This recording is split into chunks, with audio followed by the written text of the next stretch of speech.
एकीकडे औरंगाबादमध्ये गुन्हा दाखल झालाय, पण सामनामध्ये छापून आलेल्या व्यंगचित्रामुळे पक्षात सुरू झालेली सुंदोपसंधी काही मिटल्याचा दावा सुभाष देसाई यांनी केलाय।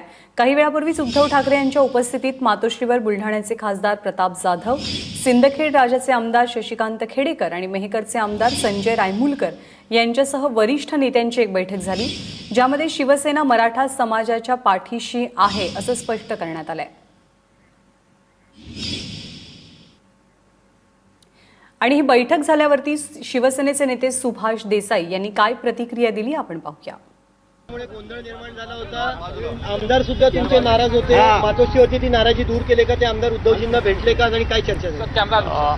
आपण म्हणता ते बरोबर आहे। सामनामध्ये प्रसिद्ध झालेल्या एका व्यंगचित्रामुळे किंवा हास्यचित्रामुळे गोंधळ निर्माण करायचा प्रयत्न काही विघ्न संतोषी लोकांनी केला आणि त्याला आम्ही व्यवस्थित उत्तर दिलेलं आहे, त्याचा खुलासा केलेला आहे।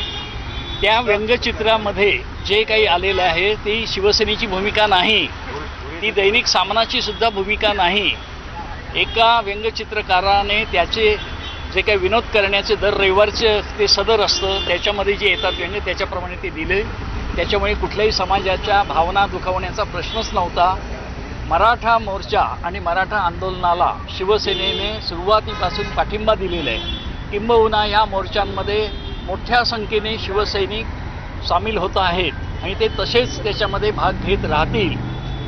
मला तर असं स्पष्टपणे दिसतंय की ह्या मोर्चांमध्ये डौलाने फडकणारे भगवे झेंडे पाहून काँग्रेस आणि राष्ट्रवादीच्या नेत्यांच्या पोटामध्ये कुठेतरी दुखू लागलेलं आहे।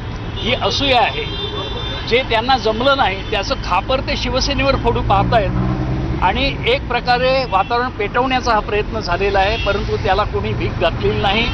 स्वतः मराठा क्रांती मोर्चाच्या कार्यकर्त्यांनी सुद्धा या बाबतीमध्ये कुठे विचलित न होता योग्य तो खुलासा केलेला आहे। स्वतः उद्धव साहेबांची शिवसेनेचे आमदार आणि खासदार हे भेटलेत, आताही अजून आतमध्ये चर्चा चालू आहे, मी सुद्धा त्यामध्ये होतो आणि कुठेही कोणी राजीनामा दिलेला नाही। हा राजीनामा जर कोणी दिला असता तो लपून राहण्यासारखी गोष्ट नव्हती, परंतु तसं काही नसताना विनाकारण प्रकरण चिघळवण्याचा हा प्रयत्न झालेला आहे। त्याचा निषेध करावा तेवढा थोडाच आहे। ज्या मराठा समाजासाठी कार्य करण्याची संधी होती त्या 15 वर्षामध्ये काँग्रेस राष्ट्रवादी आघाडी सरकारनं काहीच केलं नाही। मराठा समाजासाठी कोणती ठोस योजना आणली नाही, त्यांना कुठे काही सवलती द्यायच्या होत्या त्याही दिल्या नाहीत आणि आपल्याच नेमलेल्या समितीकडून एक अहवाल घेऊन एक फार्स केला गेला आणि मराठा आरक्षणाची घोषणा केली, परंतु ती कोर्टामध्ये टिकली नाही, कोर्टाने ते रोखलं।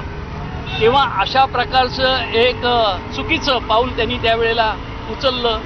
चोखपणे त्यांनी काही मदत केली नाही किंवा हे आरक्षणसुद्धा लागू केलं नाही आणि अशा वेळेला शिवसेनेला झोडपण्याचा प्रयत्न केला, परंतु तो जनतेनंच उधळून लावलेला आहे। वातावरण निवळत आहे, सगळ्यांनी वातावरण निवळण्यासाठी मदत केली पाहिजे, कुठेही वातावरण चिघळू नये आणि जे मोर्चे अत्यंत शिस्तीने आणि योग्य दिशेने चाललेले आहेत ते तसेच चालत राहून पण त्याच्यातून मराठा समाजाला न्याय मिळेल असा आम्हाला पूर्ण विश्वास आहे। किती नाही म्हटलं तरी जे तुम्ही म्हटलं वातावरण निवळत आहे, पण आधी वातावरण चिघळलं होतं, पुढे डॅमेज कंट्रोल कुठे जे डॅमेज करण्याची मीटिंग होती का? डॅमेज कंट्रोल करण्याची नाही, डॅमेज कंट्रोलचं नाही। जे गैरसमज पसरवत आहेत काही लोक, त्यांना कुठेही भीक घालू न देता त्याच्याबद्दलचे जे गैरसमज आहेत ते दूर करण्यासाठी एकमेकांना भेटून चर्चा करणं हाच महत्त्वाचा मुद्दा असतो आणि त्याप्रमाणे आज शिवसेनेचे खासदार प्रतापराव जाधव, शिवसेनेचे आमदार रायमुलकर, डॉक्टर खेडेकर, हे सगळे, एकनाथ शिंदे, अर्जुन खोतकर, ही सगळी मंडळी आज आली। माननीय उद्धव साहेबांबरोबर आणि माझ्याबरोबर त्यांची चर्चाही झालेली आहे। अजूनही त्या ठिकाणी ते मातोश्रीमध्येच आहेत, येतीलच ते या ठिकाणी। तेव्हा शिवसेना ही पूर्वीप्रमाणेच भक्कम आहे आणि भक्कमच राहील आणि आमची वाटचाल अशी दमदारपणे पुढे चालू राहील। साहेब, हिंदी में संक्षेप में बताइए कि हिंदी दैनिक सामना तर शिवसेना मजबूत आहे, शिवसेना मजबूतच राहील आणि शिवसेनेच्या नेत्यांमध्ये, खासदारांमध्ये, आमदारांमध्ये कोणतीही नाराजी नाही असं स्पष्ट केलेलं आहे. मातोश्रीवरती आज उद्धव ठाकरे यांच्या उपस्थितीत एक महत्त्वपूर्ण बैठक झाली. जे आमदार नाराज आहेत आणि खासदार नाराज आहेत अशी चर्चा आहे त्यांच्यासोबत.